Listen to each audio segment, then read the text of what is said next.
I'm going to, of course, I'm going to be, of course, be talking about these, industries that first start out. If you study about uh, American capitalism, more or less, it started out small.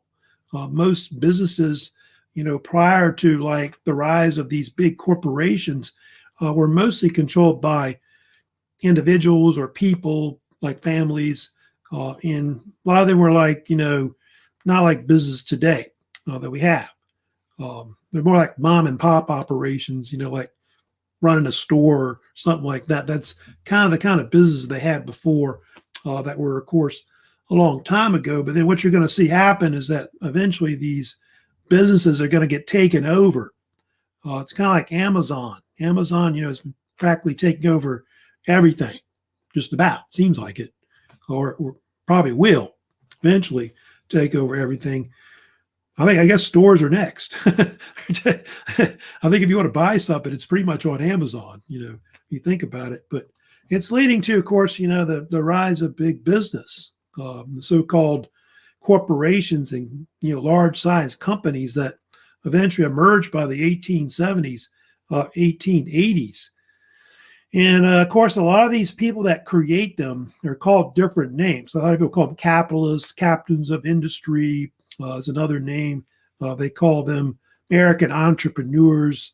But a lot of people, critics, the poor people, call them robber barons because of the fact that they kind of use unscrupulous means to kind of, create their financial corporation, their empire, and so people kind of, gave it that name. However, I do admit that, these, robber barons we talk about, like Andrew Carnegie, John D Rockefeller, Cornelius Vanderbilt, J.P. Morgan, most of those men, maybe minus J.P. Morgan, came from poor backgrounds. So a lot of them were not born rich. They basically built it, they earned it, and they made a lot of these industries. We talk about iron, steel, the oil industry, banks, railroads, steam shipping, and so on. They created all these different jobs, occupations that people have later, and so they had like a product that people wanted, and so that's why they became so wealthy over time that we're talking about. Also, a lot of them as well.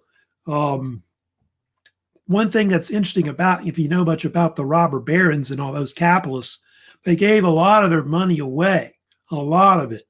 Like Andrew Carnegie gave most of his fortune away. They were, famous philanthropists, but they were known for showing their wealth off, which they did, which was often called, you see there, conspicuous consumption.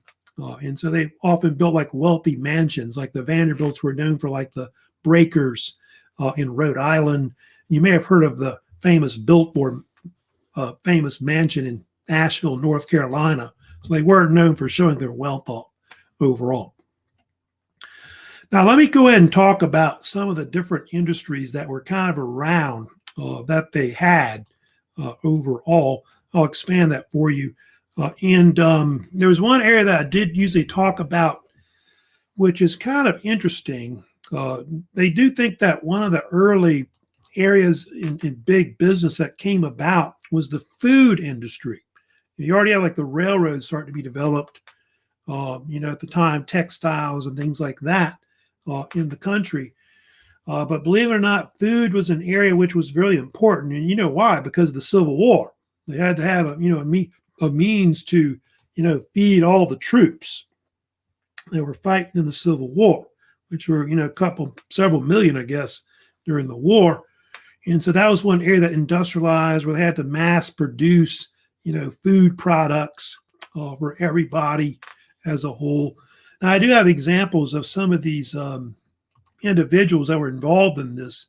You may have heard of Gail Borden, believe it or not. Gail Borden was really one of the first food industrialists that kind of, took food and began to basically mass produce milk products, as you know, which Borden came up with the idea, canned milk.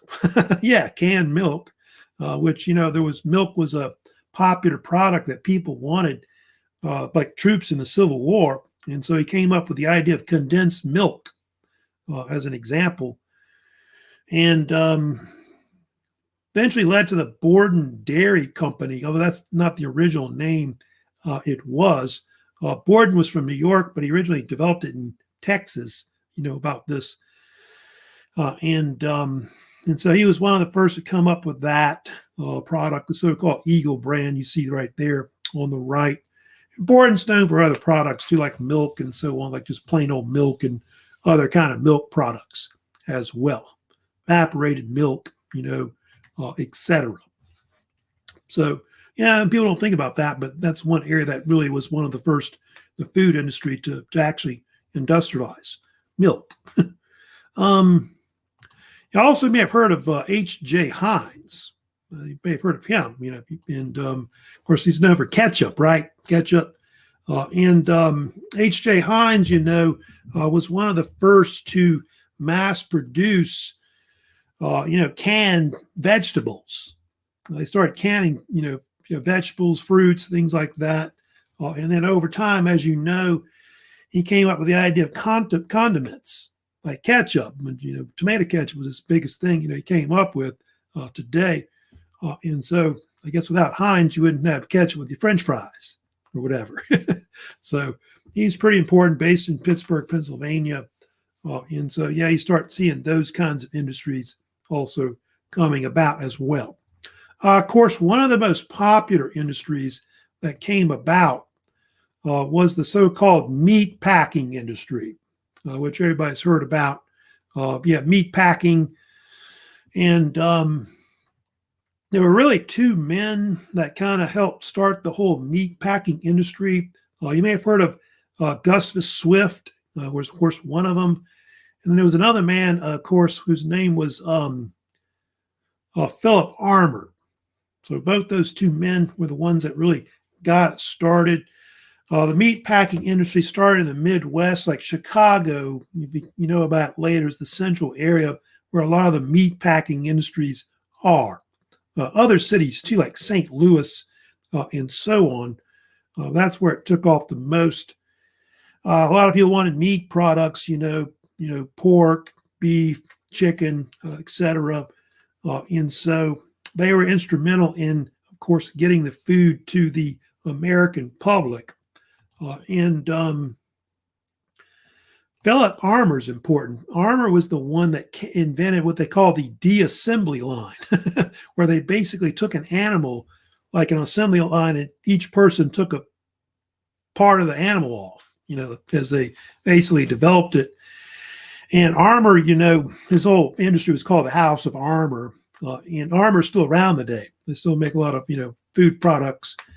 And they would use pretty much every part of the animal and use it for different things, like make stuff out of it, buttons, bristles, they use for brushes and so on. So just about every part, like say the pig was used for something, more or less. Obviously the hooves were used for making pudding or whatever, that kind of deal. Armour had a famous quote. He said he made money on every part of the pig but its squeal. And he said he was working on that.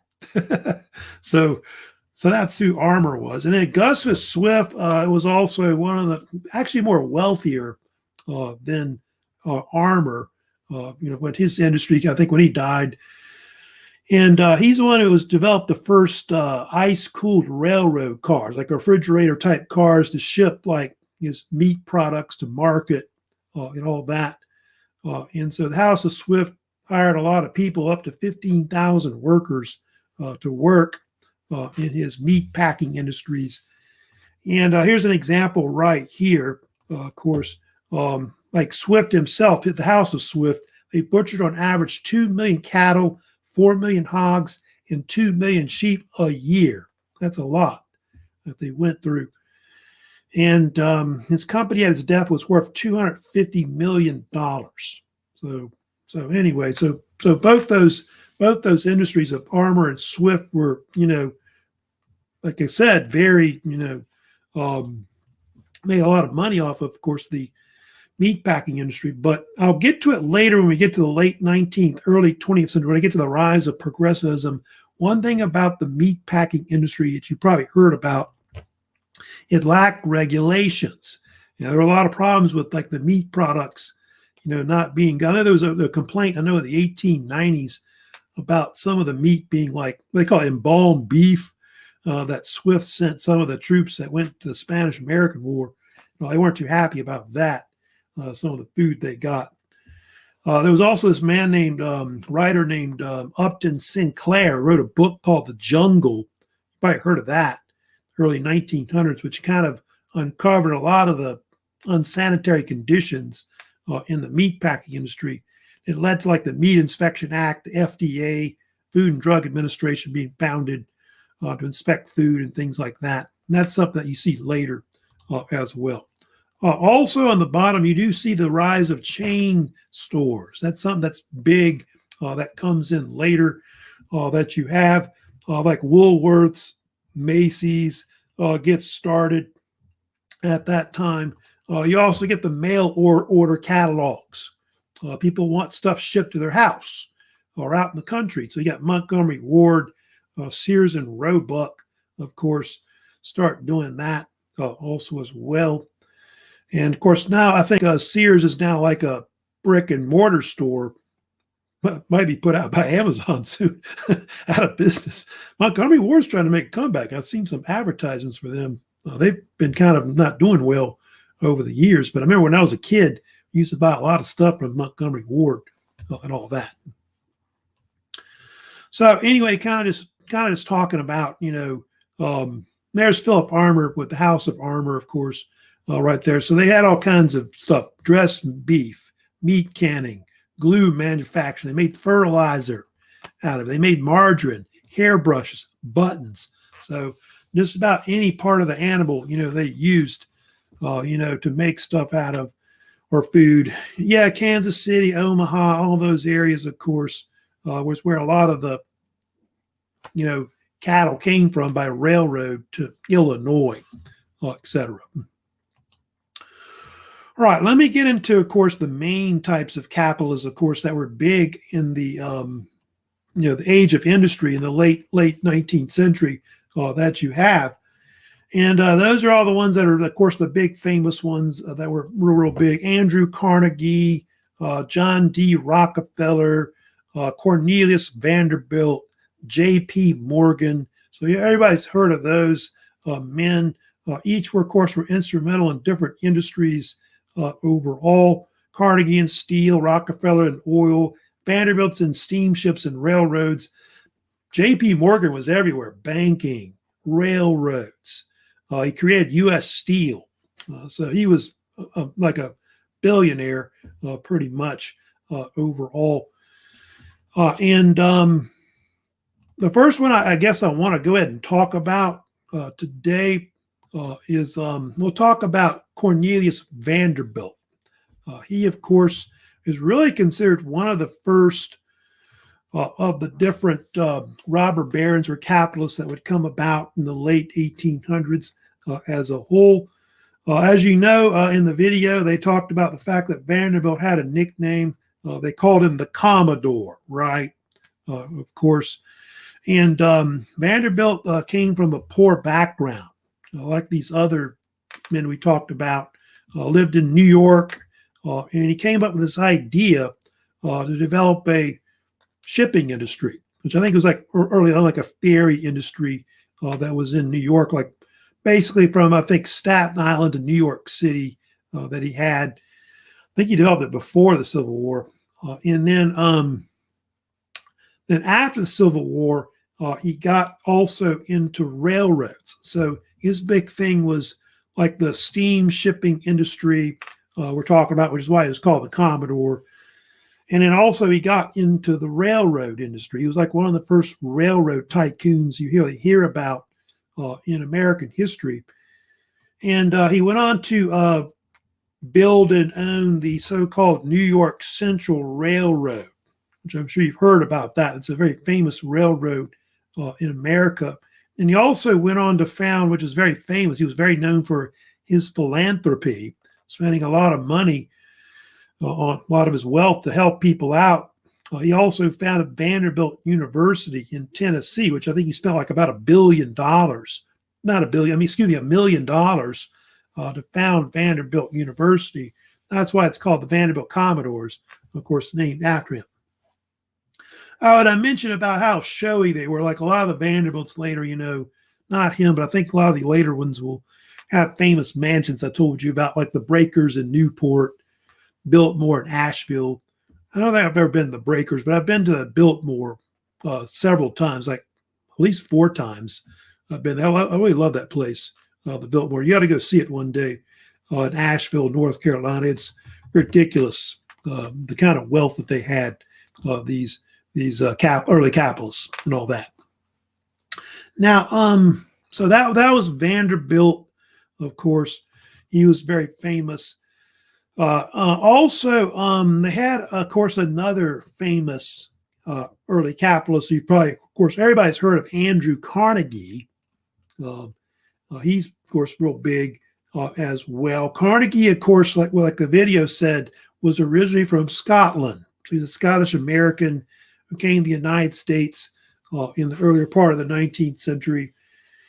And what Carnegie's known for, Carnegie eventually became famous for developing a lot of the American steel industry, which, if you know about it, is based in Pittsburgh, Pennsylvania. That became like the manufacturing center for steel products. Pittsburgh, of course, for a long time and still is today, called the Steel City. That's why in the NFL, you know, they have the Pittsburgh Steelers, right? Famous football team, which is named for that. And yeah, Pittsburgh was the center of like a lot of steel production, like U.S. Steel, et cetera, between like the 19th to 20th century. Probably not so much anymore, but Carnegie was instrumental in developing a steel company, often called Carnegie Steel, from a process he learned called the Bessemer process, which was developed by Henry Bessemer, who was a British industrialist who was one of the first to mass produce steel. And got a picture here of like the types of furnaces that they use. They use these steel furnaces where they would carbonize like iron, like pig iron, basically, to make steel and then pour it out and make, you know, whatever kind of steel they wanted to make with it. And the steel industry is very important because it's very vital in just about every industry you can think of. Later in shipping, railroads, making buildings, automobiles, in everything. And so Carnegie was able to eventually dominate the industry through the production of steel.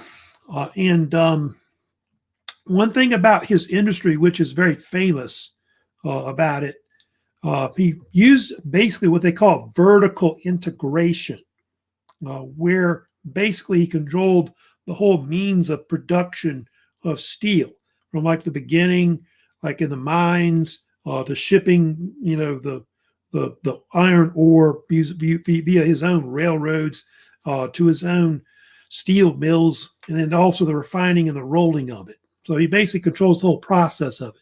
He doesn't have to rely on other companies or whatever to produce steel. And so that's why his company was able to be so successful, you know, over time. And it got to the point where he decided to retire, and so he sold his company to J.P. Morgan, if you know about this, which ended up creating what became later known as U.S. Steel. U.S. Steel, if you know about this, was the first billion-dollar corporation that formed. I think the first corporation they believe actually was Western Union. I don't know if you know that or not. But not the first billion-dollar one, but this one was. And Carnegie is very famous, if you know about this, for giving his wealth away. It's true about that. He just about all of this. I think when he died, he was worth, I think he was worth 500 million or more. I forget exactly the number. It was quite a lot he was worth when he died. And he gave away just about, I would say, most of it. about $350 million he actually gave away in philanthropy. Of course, Carnegie Hall was very famous. Of course, it's something he founded. He also Carnegie Mellon University. You probably heard of that. I think it's in Pittsburgh, right? It's something he founded as well. He built 3,500 something libraries throughout the United States. That's something he's also known for. So he didn't want to die a rich man. He thought that would be shameful, to be so wealthy. He said, "I started life as a poor man, and I wish to end it that way." So that's something he was, very famous for his, philanthropy and all that. All right, so that's just like the steel corporation, and so steel starts to be a big thing, like railroads. They start converting railroads over to basically to like iron to steel and so on. All right, now I need to talk about also another field which was also big by the late 19th century, of course, which was the oil industry, which took off. Oil's been around. You go back to ancient times. I think the Egyptians and others kind of knew about petroleum and so on as a product in general. But it wasn't like in America until like really the 1860s that the oil industry really took off. And there was this man named Edwin Drake, you may have heard of, that built the first, he drilled for oil first. Anyway, in 1859, he built the first oil well in what is Titusville, Pennsylvania. A lot of people kind of made fun of it. They called it Drake's Folly. You're not going to get any oil. And then all of a sudden, black gold, start shooting out the ground, and all of that. Next thing you know, everybody wants to build oil wells all over the place. And so oil took off, after that. And then there was this American chemist I'll mention too about who's important as well, Benjamin Silliman, who was also like a chemist professor as well. He was one of the first Americans to figure out that you could distill oil into different products. And of course, he helped develop kerosene, which became one of the first oil fuels that become big in the world. And if you know what happened was they eventually replaced like traditional, before that, people had whale oil, which came from like the whale blubber and all that. And so that got replaced by kerosene and other fuels. And so that eventually becomes basically more popular and so on. And so what ends up happening is you got these different industrialists that kind of come about, like John D Rockefeller, who in the mid to late 20th century, mid to late 19th century, began to develop some of the first major oil companies that, of course, start manufacturing these types of fuels that we're talking about. Standard Oil was founded in 1870. Cleveland, Ohio, by the way, was where its original headquarters was as a whole. Rockefeller, by the way, came from a poor background too. Also, he was born originally in Pennsylvania about 1839, dropped out of high school. He never finished high school, this guy, believe it or not. He actually worked as a clerk for like $3 a week or something like that. Then he heard about Drake's Folly, the whole oil thing going on. And what Rockefeller realized about the oil industry was that basically you could dominate it if you could control the refining aspect of it. And that's how Standard Oil becomes a business trust over time, controlling all the different aspects of the oil industry because of refining. If you can control refining and all that, and that was an example of horizontal integration, where you control a strategic aspect of some kind of form of business, basically, which was refining the oil.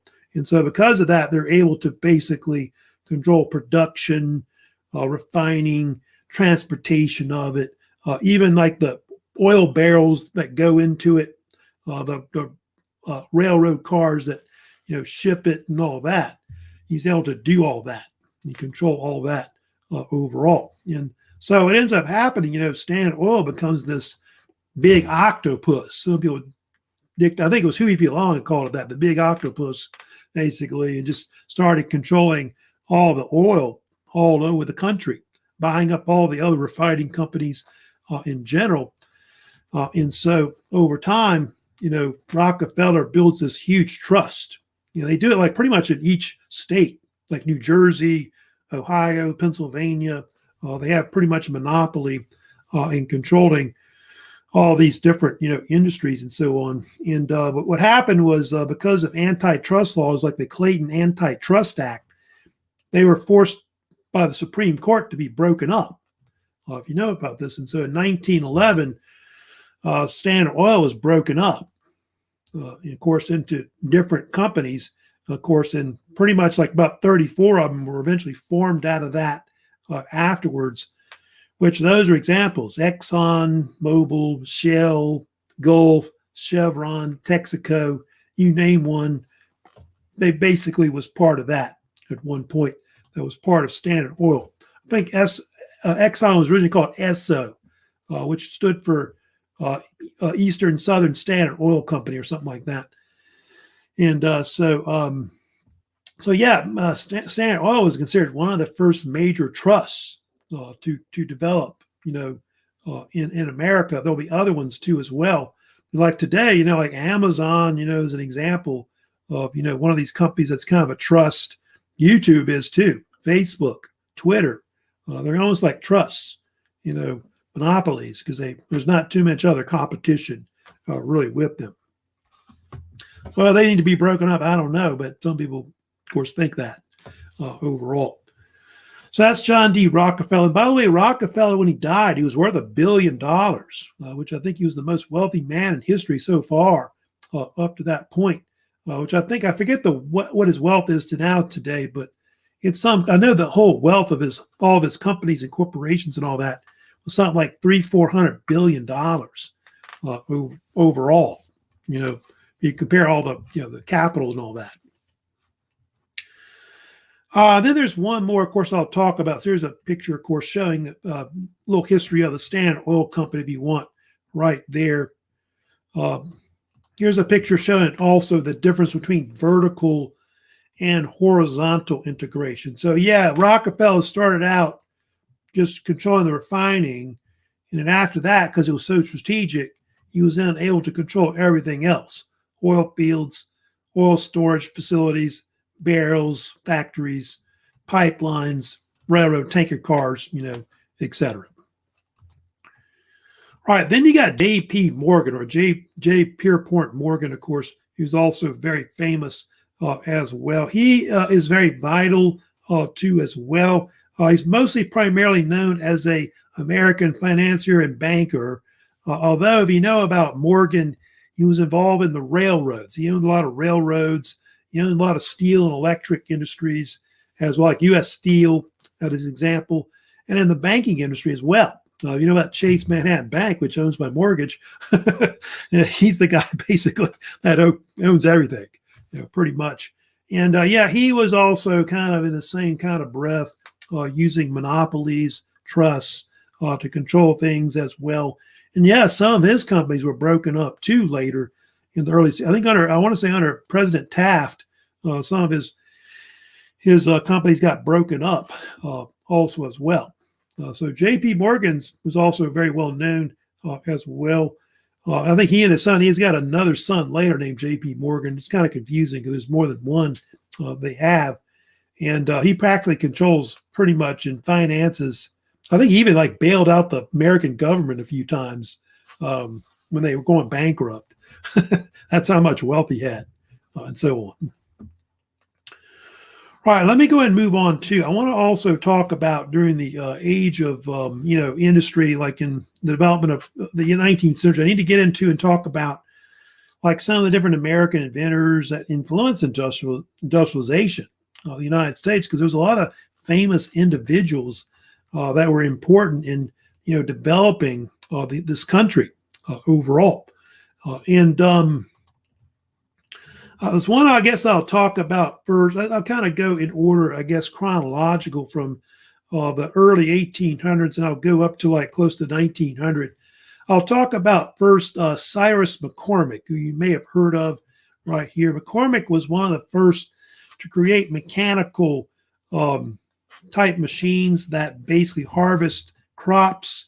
They call them reapers, mechanical reapers, I think is the common term, or also actually called mechanical harvesters. And McCormick was the one that eventually developed a company that would later be called International Harvester Company, which is still around today, by the way.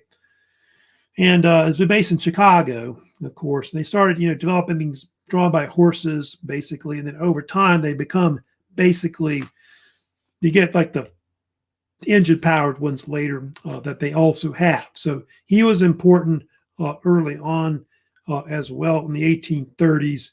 And also I want to mention too as well Samuel Morse. He's also big as well in the early 1800s, 1830s, pretty much. Morse was one of the first to monopolize the telegraph industry, which developed, I think, in Europe originally. Like Charles Wheatstone and others developed it in Europe, like in England. And he used what they call the Morse code system to send messages to people. And at the Democratic National Convention in 1844, Morse sent the first telegraph message ever, which was the message, "What has God wrought?" Which is, I think, from the Bible. And so anyway, the telegraph became important for telecommunications. It's like literally the first thing they have, before you see like the telephone and so on in the world. And prior to that, if you wanted to send a message to somebody, you had to write a letter, like send a message to somebody. And so that might take a long time, whereas telegraph could be within, real fast. Well, I guess an hour or whatever to send a message to somebody. I guess the Indians had smoke signals. That would be the closest thing I could maybe think of, besides, send a letter to somebody. Also, I will mention, of course, very famously, if you think about in the 1800s, these are some other great telecommunications inventions that were big besides Samuel Morse, who had perfected like in the 1840s. Yeah, Alexander Graham Bell, 1876, of course, was one of the first to develop, the telephone, which he patented, which I think he was like originally from Britain. Samuel Morse moved to Canada, but I think it was in Philadelphia where he invented eventually the telephone. And Bell was the one who, after that in the 1870s, began to develop his own company to monopolize the telephone industry. That was called Bell Telephone Company, which that was another monopoly or trust that was also broken up as well. That's why you have AT&T and some of these other companies that you have today because of Alexander Graham Bell and his invention. I was mentioned briefly, but Cyrus W. Field, he was another American. He's the guy that helped lay the first transatlantic cable where they could send messages back and forth, like telegraph messages between the United States and Great Britain. So you start seeing also, telecommunications taking place between different nations, not just within the United States, but other countries also as well. You may have heard of Marconi too, Guglielmo Marconi, who was an Italian American, came from Italy originally to America. And in the 1890s, he perfected wireless telegraph. He figured out that you could send radio waves to people to send messages that way. And that popularized the development of radio, which becomes eventually, something that's around still today. As you know, AM, FM radio, etc. And he had his own company, by the way, called Marconi Telegraph Company, which, of course, sent wireless telegraph messages to people and all of that. Western Union got later in the act as well. Western Union was one of the first corporations that, of course, dominated the telegraph industry as well. So you can see there also later on in the 1900s, you start seeing radio and television really take off. The radio tube television are also developed in the early 1900s. Most people don't know that. The television was developed in the 1920s, but it didn't really get popular until really after World War II that you see it more. And then, of course, also you have like John Deere. People forget about him, but he was very important also in American history as well, in developing some of the first farming implements that were manufactured, making, with steel. And I think he first iron plows, but over time he was one of the first to make like the steel plows and all that. And John Deere would go on to, of course, form his own company that was called the John Deere Corporation, that you, of course, heard of today. They'll eventually develop, farming equipment like tractors, things like that at the turn of the 20th century. And so he's also important as well. Then you can see also Charles Goodyear also as well. He was one of the first to manufacture rubber, like rubber tires and things like that, which you'll see later overall. He, of course, founded the Goodyear Tire Company, like all these other tire companies that you've got today, like Firestone and so on. He was one of the first to do that. And I think originally they made a lot of rubber out of like rubber tree, but eventually they started making synthetic rubber also as well. You may have heard of Elijah Otis. He's also big as well. Elijah Otis was one of the first to develop like escalators and also the elevator. I guess they also call it as well. So he started doing that. And elevators are kind of important. Those are both elevators and escalators will be very vital and important, of course, in the development of like buildings, like especially skyscrapers over time. Without elevators, you wouldn't be able to go up like 100 flights. Who wants to walk up that far? That kind of deal. And so that's very vital as well. They have also like a safety feature with it as well. If that if it fell, it would have an emergency stop, which a lot of elevators have today, as you know.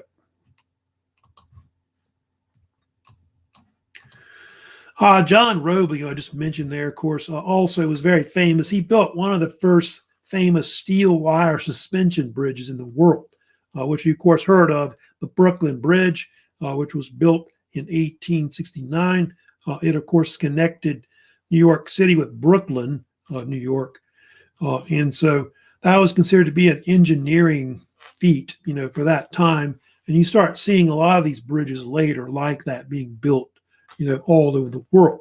I think the other one that's famous, of course, is the Golden Gate Bridge, in San Francisco that's built later. It's probably considered one of the most famous also up there with that one that was first built. Also, you might have heard about the typewriter. Yeah, the typewriter is something that's kind of important. Christopher Sholes was, of course, the one that invented that. And I think he's developed some British models at the time, but he developed that originally. And Christopher Sholes, he's kind of important because of the fact that basically he's the one that developed a lot of the way the keys are, like on printer, like on keyboards, on computers, your cell phones, and whatever else. That so-called QWERTY keyboard, QWERTY, etc. I'm not sure why you put it in that order or whatever, but I've been typing forever, since I think high school, for the last, 30 years or more. And I practically got it memorized, the keys and all that. So yeah, it's just Christopher Sholes. I think he sold his design later, which he did, you can see, to Remington and Sons. They built some of the first big typewriters after that. I guess typewriters are kind of still around today, but you mostly see it like with computers, and you also see it with like, cell phones and all that, with the keyboards and all that. Of course, I always talk about, there's telephone, there's, of course, the so-called telephone right there if you want, with Alexander Graham Bell, but I usually talk a lot about Thomas Edison. Edison, if you think about that time period, the late 19th century, early 20th century, Thomas Edison was considered to be really the most prolific American inventor especially the second industrial age, which is kind of this time period we're talking about in American history, world history at the time. Edison had a nickname. He was called the Wizard of Menlo Park. He actually opened his own workshop where he and his inventors would build things, like make different patents and so on, which was in Menlo Park, New Jersey. He had something like over 1,300 patents he invented at one point. Edison believed that most of the work was very hard. I think he once joked that I didn't invent the light bulb. I just invented ways not to invent the light bulb.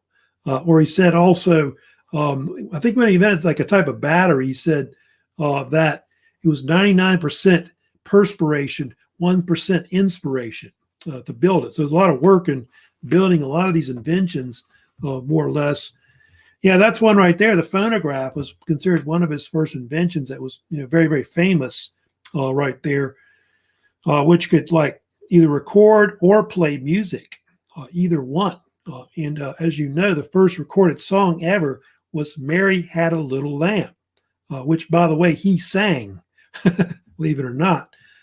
Edison took the invention, by the way, to France to show to I think some scientific academy over there in Paris or whatever. And they were like, there's got to be a ventriloquist somewhere in the audience. There's no way, they couldn't believe that actually worked, that kind of thing. Of course, the most famous thing he invented, as you know, is the incandescent light bulb, which made electricity more practical and all that. And he created his own company for it called the Edison Electric Company, which now is called GE or General Electric. Yeah, it's basically the name today. They dropped the name Edison. And he also helped a lot of the big cities develop electrical power. Like New York City was one of the first to get electrical power. So I think he even has his own electrical power, Edison Power Company that he had also as well. So the guy was very instrumental. He even came up with ideas to build his products using assembly lines and things like that as well. Oh, the other big product other big invention he was known for, I did want to mention, that's very, very famous. He created, besides the phonograph and light bulb, he invented the movie camera, which I think was later in his life in the early 1900s. And that made movies possible. The development of Hollywood came later. I think he created the first movie, which was called The Great Train Robbery, which I think was a black and white silent film. You may have heard of Kodak. He's also famous. George Eastman, of course, developed the first handheld cameras, which made it more portable, where you can take pictures anywhere, which I think cameras were developed originally in France in the 1800s, but he developed the first practical portable handheld cameras, which is also big as well. So he's pretty important also as well. Also, subways, that's another thing, of course, I need to talk about as well, which is also big as well. A lot of different cities started to develop subways, like Boston, as you know, was the first city to have a subway that you actually have, which was first built and completed in 1897, which you can see connected Boston Harbor to East Boston right there. And so they were the first. And then New York City also, you can see, I put it back on the screen, 1904 opened the New York subway. So all these major cities, will start doing that. Like Chicago has something like that also as well later, and all these other big cities will develop something similar to that, or some kind of rail system to connect the large metropolitan areas that they have overall. So cities start exploding.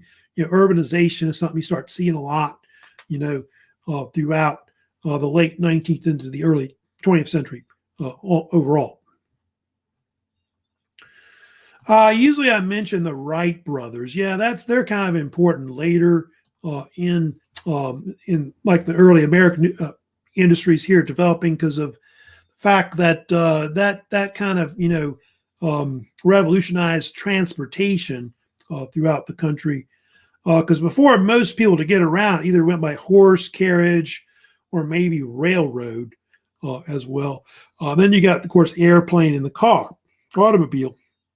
Of course, that comes later. And the Wright brothers were originally from Ohio. If you know about this, Orville and Wilbur Wright. And as you know, they built the first practical airplane, which they flew in 1903. And originally, the Wright brothers were actually bicycle mechanics. They had a bicycle shop, but they heard about gliders. Gliders were starting to become popular, and people were trying to figure out how to fly and all that. And so the Wright brothers built like gliders, and they figured out they could put like propeller engines on it and all that. And so in 1903 at Kitty Hawk, North Carolina, they flew the first airplane, which was called the Wright Flyer, by the way, right here. I think it was Orville that flew the first airplane right there. And originally, when you flew the airplane, you had to actually lie down instead of sitting up, basically. So then so many years after that, I don't know about the demand for oil, but I do know it kind of revolutionized transportation. Like in World War I, they start using them like in combat and bombing people and stuff like that. That's something you start seeing later. But you'll see commercial aviation to take off between World War I and World War II and after World War II. Also, of course, I usually mention about the Henry Ford. Usually he's pretty important if you study about revolutionizing transportation in the United States, and you start seeing a lot of different automobile manufacturers coming about. Ford Motor Company, General Motors, and so on, Chrysler, etc., that you'll have later, Plymouth and all that. And Henry Ford was important because he was considered one of the first automobile manufacturers to mass produce automobiles, like on a large scale. And he did this by developing assembly lines where basically his workers would build a certain part of the car using interchangeable parts and all that. So as they went down the assembly line, certain parts of the car would be built. Like somebody put the engine in, someone put the wheels on, someone would paint the car, and so on. And his automobiles were very cheap. If you know about the Model T, often called the Tin Lizzie, was one of the first major automobiles to be mass produced. And I think you could get one for like hardly anything. It was like only like, I think at one point like $800 something to buy an automobile. And the only thing that's funny about a lot of Ford's early cars is that you can only get it in black. They used to joke about that. You can get it in any color as long as it's black, because originally they painted cars so they wouldn't rust. And then, of course, over time they started painting them in different car colors and all that, like you do today. In Ford Motor Company, of course, it's still around today, as you know. But of course, there's all these different companies. But automobiles were not first produced in America. The Germans, if you know about, like Mercedes-Benz was one of the first to mass-produced cars, I guess, before them of some type. All right. Also, I did want to mention also Westinghouse Electric Company. George Westinghouse was also very vital as well, also in the early, late 19th century in developing a lot of industries. He was famous for the Westinghouse Electric Company, which was founded in 1886. It was very important in developing like mostly electricity. Like they're the ones that built all the power lines and all that, power plants and so on around the country to electrify cities and all that. And so he got into the radio. He took over eventually they took over you've heard of CBS. Yeah, CBS. That was at one point, I think, bought up by Westinghouse. They built nuclear power plants all over the country. They built the first nuclear sub, which was called the USS Nautilus later on in the 20th century. So they were known for a lot of things. They built the camera that would be used on the moon and so on. So just all kinds of things. And Westinghouse was in competition with General Electric in what was Edison. If you know about, they got in what they call the current wars, which was a debate about what kind of electricity should they use, AC versus DC. Probably know about that. And AC won out because Edison wanted DC and so on. And so anyway, I think it was that guy. Who was the guy I was thinking of the other day? Not Marconi, but Tesla. Nikola Tesla was very famous, as you know, for working for Westinghouse, and he was the guy that kind of helped develop a lot of their AC electrical technology and so on. Also, I wanted to mention too one more that was very famous, African American, of course, George Washington Carver. He was also kind of instrumental as well in that same time period we're talking about in American history. He was famous as an agricultural scientist who influenced a lot of agricultural ideas at the turn of the 20th century. They call him sometimes Mr. Peanut, if you know about this. And he was a professor at Tuskegee Institute, now called University as a whole. And Carver popularized the use of different products out of different, plants, such as peanuts, sweet potatoes, soybeans, pecans. And he wanted people to grow different things besides cotton. Because, in the South, which is where he was based, most people, all they wanted to do was grow cotton and not other products. But I think it became popular because of the boll weevil epidemic. It wiped out a lot of the different crops. And so they tried to grow other crops, to make money and all that. Some of his ideas kind of didn't work out. If you know about it, if you ever study about some of his product ideas. But because of him, that's why sweet potatoes, peanuts, etc., soybeans, and so on became more popular later, where people eat them and so on. They make products out of them now, as you know. I do have a short video I'll show on George Washington Carver, which I'll show you right now.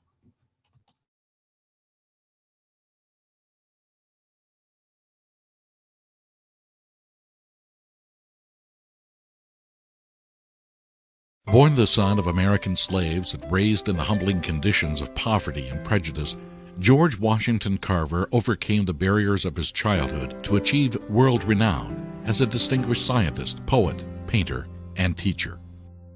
From an early age, Carver pursued an interest in plants, an interest that led him to Iowa State University and a graduate degree in botany. Dr. Lewis H. Pommel, the distinguished scientist for whom Carver worked at Iowa State, called him a brilliant student, the best collector, and the best scientific observer I have ever known. Carver's use of innovative agricultural methods and scientific research to produce everyday consumer products would change forever the nature of farm economics and sustainability. Carver devoted his career to teaching sustainable farming, which for him included developing new uses of agricultural products that could boost farm profits and move farmers away from monoculture. To help farmers adopt sustainable practices, Carver and his students developed more than 300 industrial uses for peanuts, sweet potatoes, and other crops that could be grown in rotation with cotton and corn. Carver's inventions also included plastics, glue, soap, paints, dyes for cloth and leather, medicines, and cosmetic ingredients.